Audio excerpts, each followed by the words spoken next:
আসসালামু আলাইকুম এভরিওয়ান, আশা করি প্রত্যেকেই ভালো আছেন। ইংরেজি শেখা শুরু করুন শুরু থেকে। লার্ন কমপ্লিট ইংলিশ সম্পূর্ণ ইংরেজি শেখার একটি বিশেষ মাধ্যম। চলো তাহলে শুরু করা যাক। ইংলিশ অ্যালফাবেটস, ইংলিশ বর্ণমালা। ইংলিশ বর্ণমালা জানার আগে আমাদের জানতে হবে ইংলিশ কি এবং আমরা ইংরেজি কেন শিখব।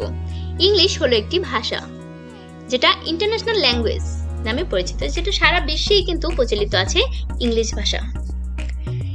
ভাষা এতটাই গুরুত্বপূর্ণ, আমাদের পড়ালেখা থেকে শুরু করে সকল কাজে কিন্তু ইংলিশ ব্যবহার করতে হয়। যেমন ব্যবসা বাণিজ্য এবং বিদেশ যাওয়া, ভ্রমণে যে কোনো বিষয় কিন্তু ইংলিশ খুবই গুরুত্বপূর্ণ ভূমিকা রাখে। ইংলিশ লেটার 26টি, এ থেকে জেড পর্যন্ত এই 26টি বর্ণ দিয়েই কিন্তু ইংরেজি ভাষা গঠিত হয়। ক্যাপিটাল লেটার এবং স্মল লেটার। ক্যাপিটাল লেটার হলো বড় হাতের অক্ষর এবং স্মল লেটার বলা হয় ছোট হাতের অক্ষরগুলোকে। ইংলিশ লেটারগুলোকে দুই ভাগে বিভক্ত করা হয়, 1 নম্বরে ভাওয়েল এবং 2 নম্বরে কনসোনেন্ট। ভাওয়েল হলো যে সকল সাউন্ড বা ধ্বনি উচ্চারণের সময় অন্য বর্ণের সাহায্য ছাড়াই নিজে নিজে উচ্চারিত হতে পারে, তাকে ভাওয়েল বা স্বরবর্ণ বলা হয়। যেমন ইংরেজিতে ভাওয়েল 5টি, এ, ই, আই, ও, ইউ, এবং কনসোনেন্ট হলো 5টি ভাওয়েল ছাড়া বাকি 21টি অক্ষর ভাওয়েলের সাহায্যে উচ্চারিত হয় বলে এদেরকে কনসোনেন্ট বা ব্যঞ্জনবর্ণ বলা হয়। যেমন বি, দেখো বি সাউন্ড কিন্তু নিজে নিজে উচ্চারিত হতে পারছে না, সেক্ষেত্রে ভাওয়েলের কিন্তু সাহায্য নিচ্ছে। B, B E, B, C E, C, সে একা একা উচ্চারিত হতে পারে না। তাহলে আমরা বুঝতে পারলাম ভাওয়েল হলো যে সাউন্ড নিজে নিজে উচ্চারিত হতে পারে, তাকে ভাওয়েল বা স্বরবর্ণ বলা হয়। এবং ব্যঞ্জনবর্ণ হলো 21টি, যেগুলো কনসোনেন্ট বলা হয়, যে নিজে নিজে উচ্চারিত হতে পারে না, তাকে আমরা বলবো কনসোনেন্ট বা ব্যঞ্জনবর্ণ। ইংরেজি বর্ণমালা উচ্চারণের নিয়ম 5টি। আমরা এই 5টি নিয়ম দিয়েই আমরা 26টি উচ্চারণ করা শিখে নেব। যেমন 1 নম্বর আছে ই এবং আই এর মতো দেখতে যে চিহ্নটা থাকবে, একে আমরা বলবো এই। আই এবং সেমিকোলনের মতো দেখতে, একে বলবো ই, উচ্চারণটা এবং সাউন্ডটা করব ই। ডি এবং 3 এর মতো যে চিহ্নটা থাকবে তাকে আমরা উচ্চারণ করব জ, এবং টি এফ কে বলবো চ। জে ইউ, একে আমরা উচ্চারণ করব ইউ। দেখো তাহলে এই উচ্চারণটা কি হবে? এই, এ নয় এই। ই এবং আই এর মতো এই উচ্চারণটা সাউন্ড হবে এই। বি, বি এর সাথে কিন্তু ই সাউন্ড আছে। আই এবং সেমিকোলন, দেখো বি দিয়ে ই, বি। সি, সি এর সাথে ই সাউন্ড হবে সি, এবং ডি এর সাথেও ই সাউন্ড হবে ডি। ই একা নিজে নিজে কিন্তু উচ্চারিত হচ্ছে ই। এফ, এফ এর সাউন্ড আমরা এভাবে বলবো, আমরা এফ, এফ। এবং জে এর উচ্চারণ করব, দেখো এই সাউন্ডটা ডি এবং 3, এই সাউন্ডটা হবে জ, এবং জ এর সাথে আছে ই, জি, জি। এইচ, এর সাথে চ উচ্চারণ, দেখো ই এবং এই সাউন্ডটাকে আমরা বলবো এই, এবং টি এফ কে বলবো চ, তাহলে কি হবে এইচ, এইচ। আই, এর সাথে এই সাথে আমরা আই এর উচ্চারণ করব, তাহলে হবে আই। জে, জে এর উচ্চারণ করব জ এর সাথে এই, জে, জে। দেখো জি উচ্চারণ আছে D3 এবং সাথে আছে ই আই, তার মানে জে। খেই, কে এর সাথে এই, খেই। ই এর সাথে L, L, L. E M, M, M. E N, N, N.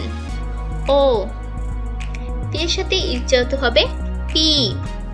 এবং কে এর সাথে দেখো এখানে কে এর উচ্চারণটা হচ্ছে খেই, সাথে আছে উচ্চারণ ইউ, খেউ। আমরা কিউ এর উচ্চারণটা এভাবে করব খিউ। আর, আর উচ্চারণ হবে R. S, E S, S. T সাউন্ডের সাথে উচ্চারণ হবে ই, টি। ইউ, ইউ উচ্চারণ শুধু ইউ হবে, এবং ভি, ভি এর সাথে ই সাউন্ডটা হবে ভি, ডাব্লিউ। X, x.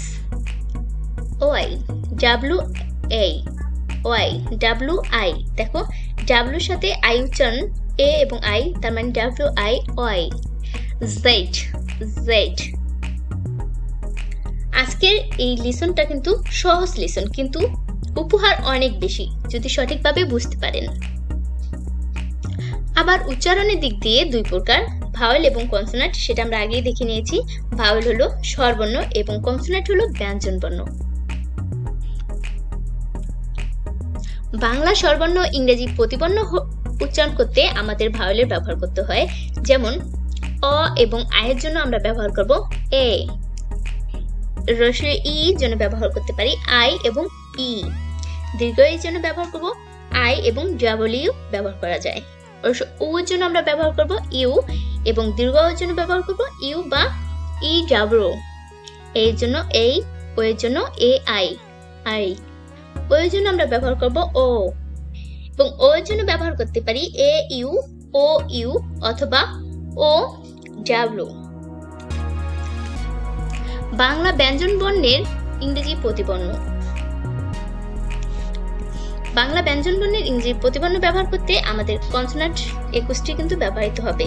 যেমন ক এর জন্য আমরা ব্যবহার করব খে, হিউ, সি, এবং খ এর জন্য ব্যবহার করব খে এস, গ এর জন্য জি, ঘ এর জন্য জিএস, ও এর জন্য এনজি, এবং চ এর জন্য সিএস, ছ এর জন্য সি ডাবল এস, বর্গের জ এর জন্য আমরা জে ব্যবহার করব, এবং ঝ এর জন্য আমরা ব্যবহার করব জিএস।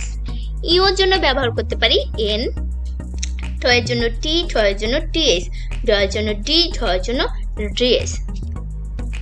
মূর্ধন্যের জন্য আমরা ব্যবহার করব এন এবং ত এর জন্য টি, থ এর জন্য টিএস, দ এর জন্য টি এবং ধ এর জন্য ডিএস। ধন্তন্যের জন্য আমরা এন ব্যবহার করব। মূর্ধন্য, ধন্তন্য এবং ইও এই তিনটেই কিন্তু এন হবে, সাথে চন্দ্রবিন্দু চানের জন্য এন হবে। প এর জন্য পি, ফ এর জন্য পিএস, ব এর জন্য বি এবং ভ এর জন্য বিএস। ম এর জন্য এম, অন্তস্থয় জ এর জন্য আমরা ওয়াই ব্যবহার করব এবং রেফ র এর জন্য আর, ল এর জন্য এল, তালুপাশ এর জন্য এস এস, দন্তাস জন্য শুধু এস এবং মূর্ধন্য এর জন্য আমরা এস এস ব্যবহার করব। হ এর জন্য এস, ডর এর জন্য আমরা ব্যবহার করব আর, এবং ঢবিন্দু র এর জন্য আমরা আর ব্যবহার করব। ওয়াই এর জন্য অন্তস্থয়ের জন্য আমরা ওয়াই ব্যবহার করব, এবং খণ্ডতের জন্য টি, অংশের জন্য আমরা ব্যবহার করব এনজি, খণ্ডতের জন্য এস, এবং চন্দ্রবিন্দু চানের জন্য কিন্তু আমরা এন ব্যবহার করব। আজকের ভিডিওটি খুবই সুন্দর, আপনারা অবশ্যই মনোযোগ সহকারে পুরো ভিডিওটি দেখবেন, তাহলে ইংরেজিতে আপনাদের উচ্চারণ নিয়ে কোনো সমস্যা থাকবে না। আজকের ভিডিওটি এই পর্যন্ত। ভিডিওটি ভালো লেগে থাকলে অবশ্যই চ্যানেলটিকে সাবস্ক্রাইব করে দেবেন। Thanks for watching video. আল্লাহ হাফেজ, দেখা হবে পরবর্তী ভিডিওতে।